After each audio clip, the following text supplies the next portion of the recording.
নমস্কার বন্ধুরা, শুভ দুপুর। তো আশা করি আপনারা সকলেই ভালো আছেন এবং সুস্থ আছেন। তো আজ দুপুরে রান্নাবান্না একটু আপনাদের সঙ্গে শেয়ার করি। তো প্রথমে এখানে আছে আমার হাঁড়িতে গরম গরম ভাত ধোয়া ওঠা। এখানে করেছি ভেন্ডি রসা,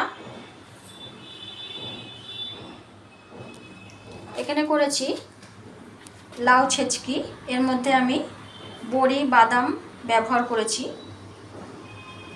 বড়িও দিয়েছি বাদামও দিয়েছি। এখানে করেছি আলু দিয়ে বেগুন দিয়ে বড়ি দিয়ে রসা।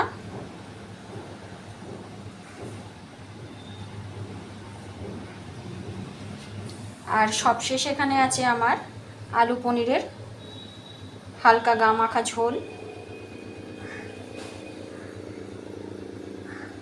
তো এগুলিই ছিল আমার আজকে দুপুরের মেনু। আজ যেহেতু নিরামিষের দিন, তো এগুলিই ছিল আমার দুপুরের মেনু।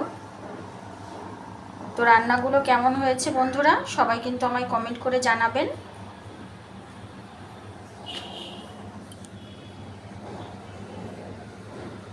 ধন্যবাদ।